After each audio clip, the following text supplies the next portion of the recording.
नमस्कार साथियों। साथियों, बांग्लादेश के अंदर हिंदू विरोधी हिंसाएं थमने का नाम नहीं ले रही हैं।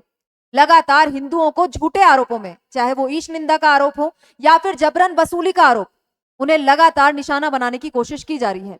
अभी हम सभी ने दीपू चंद्र दास का केस देखा। पब्लिकली भीड़ के द्वारा लिंच करके उन्हें जिंदा जला दिया गया। इसके बाद इसी प्रकार का एक और केस एक और हिंदू युवक के साथ देखने में आया, जहां पे भीड़ ने उसे मौत के घाट उतार दिया। इसके अलावा ऐसे काफी सारे केस आज के समय हमें बांग्लादेश के अंदर देखने को मिल जाएंगे, जहां पे हिंदुओं को धर्म देखकर टारगेट किया जा रहा है, हिंदुओं के घरों में आगजनी की जा रही है, टेम्पल्स को डिमोलिश किया जा रहा है, उनके इंस्टीट्यूशंस को नुकसान पहुंचाया जा रहा है। तो इस प्रकार की घटनाएं बांग्लादेश के अंदर लगातार बढ़ती हुई आज के समय हमें दिखाई दे रही है। इन सभी चीजों की चर्चा हम आज के सेशन में करने वाले हैं। रिसेंट एग्जाम्पल जितने भी है हिंदुओं के खिलाफ वायलेंस के, वो सब आज के सेशन में हम देखेंगे। भारत के द्वारा इस चीज का जवाब किस तरीके से दिया जा रहा है, इस चीज की चर्चा भी हम आज के सेशन में करने वाले हैं। तो चलिए सेशन की शुरुआत करते हैं। मेरा नाम है चारू गुप्ता और मैं स्वागत करती हूँ आप सभी का चारू एजुकेट्स पर। दोस्तों, सेशन में आगे बढ़े उससे पहले आप लोगों से एक रिक्वेस्ट, यदि चैनल पर नए हैं तो चैनल को सब्सक्राइब जरूर से कर लें और इसके साथ ही बेल आइकन को भी आप लोग प्रेस कर दें, जिससे कि वीडियो के नोटिफिकेशन आपको तुरंत मिल जाए। इसके अलावा वीडियोस यदि आपको अच्छी लगती है तो उन्हें लाइक और शेयर जरूर से कर दें। आपका एक लाइक और शेयर हमारी पूरी टीम के लिए मोटिवेशन का काम करता है। यहाँ पे आपको चैनल दिखाई दे रहा है चारू एजुकेट्स के नाम से। इस पर हम देश और दुनिया की बड़ी खबरों को इशू के माध्यम से इसी प्रकार से डेली डिस्कस किया करते हैं। आते हैं आज के सेशन में। दीपू चंद्र दास, सभी को काफी अच्छे से नाम याद होगा। बांग्लादेश में बड़ी बेरहमी से झूठे आरोपों में इस व्यक्ति की हत्या कर दी गई और काफी बेरहमी से पब्लिकली लिंच करके इसको जिंदा जला दिया गया था। अब इसके बाद इसी तरीके का एक और केस देखने में आया। यहाँ पे आपको 29 वर्ष का एक युवक दिखाई देगा जिसका नाम है अमृत मंडाल। इसको भी ऐसे ही झूठे आरोप में फंसाकर इसके ऊपर आरोप लगाया गया जबरन वसूली का, एक्सटॉर्शन का, और ऐसे झूठे आरोप लगाकर इसको वहां पे पब्लिक के द्वारा लिंच कर दिया गया। सभी लोगों के द्वारा मिलकर पीट के इसे मार दिया गया।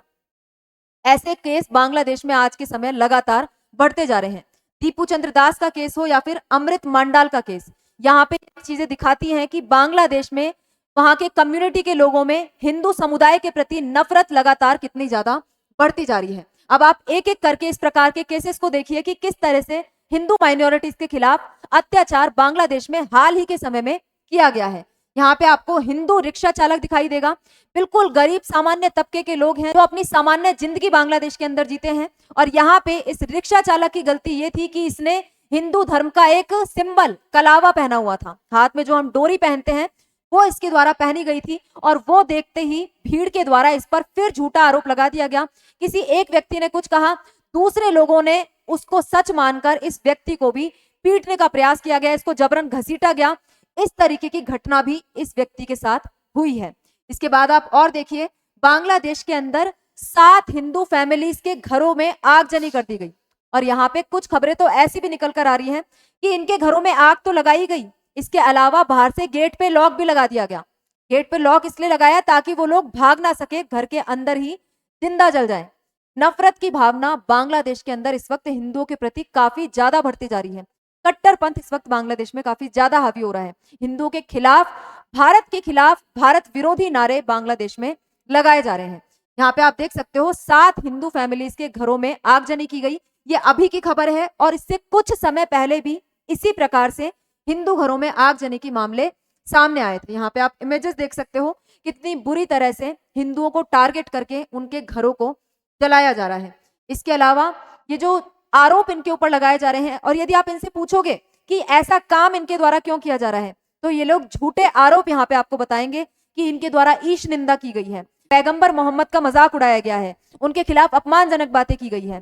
जिस प्रकार का झूठा केस दीपू चंद्र दास के खिलाफ लगाया गया था, उनके जो सहयोगी थे उनके द्वारा ही इस प्रकार का आरोप उनके ऊपर लगाया गया।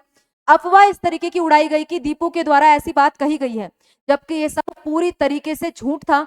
दीपू के द्वारा फेसबुक का इस्तेमाल तक नहीं किया जाता था, कीपैड वाला फोन दीपू के द्वारा इस्तेमाल किया जाता था। तो साफ पता चल रहा है यहाँ पे कि झूठे आरोप लगाकर केवल हिंदुओं को टारगेट करने की कोशिश यहाँ पे की जा रही है। और बांग्लादेश के अंदर जो ह्यूमन राइट ग्रुप्स हैं, मानवाधिकार समूह हैं, उनका भी ये कहना है कि इस प्रकार की घटनाएं पिछले कुछ महीनों में ज्यादा बढ़ी है, जब से वहां पे शेख हसीना की सरकार का तख्ता पलट हुआ है और रिजीम चेंज वहां पे हुई है, मोहम्मद यूनुस की अंतरिम सरकार वहां पे आई है, तब से वहां पे कट्टरपंथ को लगातार बढ़ावा दिया जा रहा है और हिंदुओं के खिलाफ लगातार अत्याचार के मामले, शोषण के सामने, माइनॉरिटीज के खिलाफ अत्याचार के मामले वहां पे सामने आ रहे हैं। और हम पहले भी डिस्कस कर चुके हैं, हिंदुओं के तो मामले यहाँ पे हाईलाइट हो रहे हैं, काफी ज्यादा उनके ऊपर शोषण किया जा रहा है, अत्याचार किया जा रहा है, लेकिन बाकी माइनॉरिटीज भी वहां पर सेफ नहीं है, चाहे वो बांग्लादेश हो, चाहे वो पाकिस्तान हो। माइनॉरिटीज को वहां पे किसी भी प्रकार से जीने की आजादी नहीं है और इन देशों के अंदर उनका रहना इस वक्त मुश्किल हो गया है। अपने अपने घरों के अंदर वो डर कर बैठे हुए हैं, इवन बाहर भी निकलना वो प्रेफर नहीं कर रहे। अब आप यहाँ पे देख सकते हो 3 हिंदू टेम्पल्स इन बांग्लादेश चट्टोग्राम वेंडलाइज्ड। हिंदू जो टेम्पल्स हैं उनको भी लगातार निशाना बनाया जा रहा है।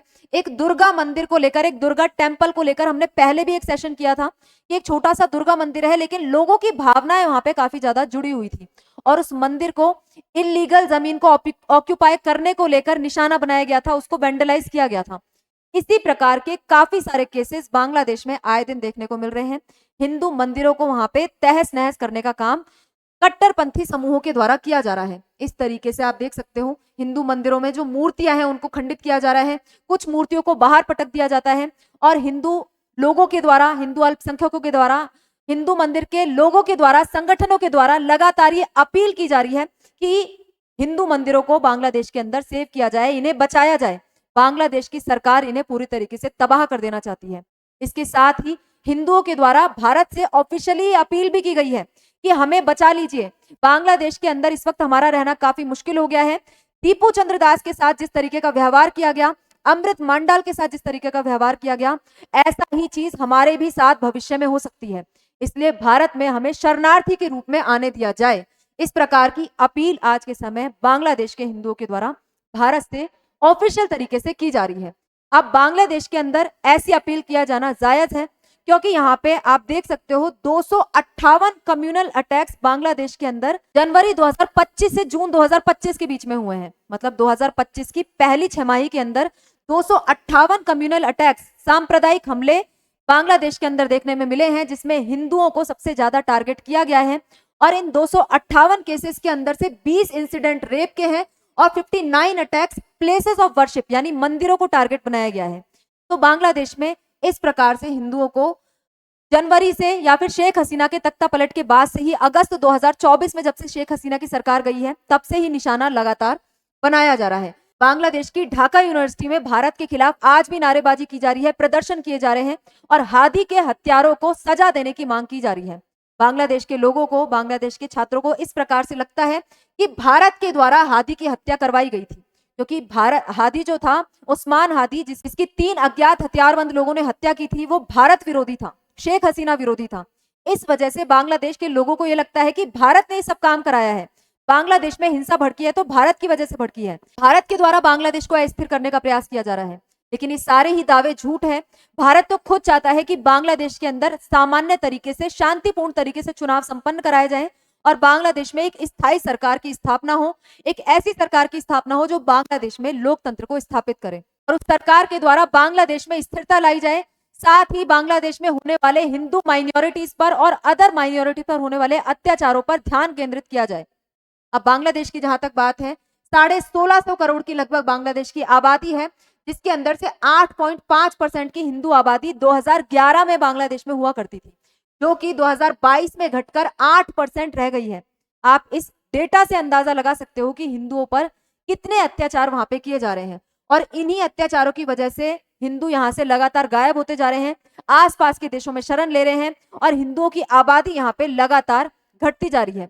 और जहां पे आप भारत की बात करोगे, भारत के अंदर मुस्लिमों की आबादी बढ़ी है, तो आप इस चीज को देखकर पता लगा सकते हो कि भारत, बांग्लादेश और पाकिस्तान के अंदर कहां पे अल्पसंख्यकों की स्थिति में सुधार आया है और कहां पे अल्पसंख्यकों के ऊपर लगातार अत्याचार किए जा रहे हैं। और हिंदू संप्रदाय पर जो हमले बांग्लादेश के अंदर किए जा रहे हैं, फिलहाल के लिए उसकी 3 वजह बताई जा रही है। पहली चीज, वहां पे चुनाव आने वाले हैं और राजनीति से प्रेरित होकर हिंदू समुदाय को लगातार निशाना वहां पे बनाया जा रहा है। 12 फरवरी के अंदर बांग्लादेश में चुनाव ड्यू हैं और 12 फरवरी से पहले पहले बांग्लादेश में चुनावी माहौल के चलते भारत विरोधी नारे लगाए जाना, हिंसा को भड़काया जाना, हिंदुओं पर अत्याचार किया जाना, ये सारी चीजें राजनीतिक माहौल से प्रेरित है। इसके अलावा बांग्लादेश के अंदर कट्टरपंथ और नफरत फैलाने वाली सोच लगातार बढ़ती जा रही है। बांग्लादेश की अंतरिम सरकार पाकिस्तान और तुर्की जैसे कट्टरपंथी देशों के साथ अपने संबंधों को लगातार मजबूत कर रही है। तो ये भी एक कारण है कि हिंदू समुदाय के लोगों पर यहाँ पे लगातार अत्याचार किए जा रहे हैं। और तीसरी चीज, सोशल मीडिया पर अफवाहें और भड़काऊ बातें हिंदुओं के खिलाफ फैलाई जा रही है। जैसा कि दीपू चंद्र दास के केस में हुआ था, उसके ऊपर ये झूठा आरोप लगाया गया कि उसने फेसबुक पर पैगंबर मोहम्मद के खिलाफ अपमानजनक बातें लिखी है। तो इन सभी चीजों को लेकर हिंदुओं के खिलाफ वहां पे नफरत की भावना फैलाई जा रही है। अब बात करते हैं इन सभी चीजों पर भारत के रिस्पॉन्स की। दीपू चंद्र दास केस हो, अमृत मांडाल केस हो, या फिर बाकी सभी हिंदुओं के खिलाफ, हिंदू इंस्टीट्यूशन के खिलाफ, हिंदुओं के टेम्पल्स के खिलाफ अत्याचार के मामले हो, भारत सरकार के द्वारा इस पर रिस्पॉन्स किस तरीके का दिया गया है। आपको ये जानकर हैरानी होगी कि भारत ने बांग्लादेश में किलिंग्स को एक ग्रेव कंसर्न बताया है। किसी भी प्रकार का कड़ा रिस्पॉन्स, आप कह सकते हो, भारत की तरफ से जारी नहीं किया गया है। भारत के विदेश मंत्रालय ने बोला कि हिंदुओं के खिलाफ जो बांग्लादेश के अंदर हिंसा हो रही है वो काफी चिंता का विषय है, हम उसकी निंदा करते हैं। बांग्लादेश की सरकार को लॉ एंड ऑर्डर को मेंटेन करना चाहिए, हिंदुओं के खिलाफ होने वाले अत्याचारों पर रोक लगानी चाहिए, साथ ही दीपू चंद्र दास के हत्यारों को जल्द से जल्द गिरफ्तार करना चाहिए। लेकिन किसी भी प्रकार की कड़ी चेतावनी बांग्लादेश को भारत के द्वारा नहीं दी गई, भारत के विदेश मंत्रालय के द्वारा नहीं दी गई। अब यहाँ पे हमें यूएसए से कुछ चीजें सीखने की जरूरत है। एक चीज मैं आपको यूएसए से कनेक्ट करके यहाँ पे जरूर बताना चाहूंगी। हाल ही में ट्रंप के द्वारा नाइजीरिया के अंदर आईएसआईएस के ठिकानों पर एयर स्ट्राइक की गई, और उसका रीजन क्या बताया गया कि नाइजीरिया के अंदर आईएसआईएस के द्वारा क्रिश्चियंस को निशाना बनाया जा रहा है, ईसाइयों को निशाना बनाया जा रहा है, और यदि ईसाइयों को निशाना बनाया जाएगा तो अमेरिका चुप नहीं बैठेगा। इसलिए आईएसआईएस के ठिकानों पर एयर स्ट्राइक ट्रंप के द्वारा करवाई गई। अब अपने समुदाय के लोगों पर अत्याचार होता है, अपने कम्युनिटी के लोगों पर अत्याचार होता है, तो एक टाइम के बाद बोलना बहुत जरूरी हो जाता है, कड़ी चेतावनी देना बहुत जरूरी हो जाता है, कड़े एक्शंस लेना बहुत जरूरी हो जाता है।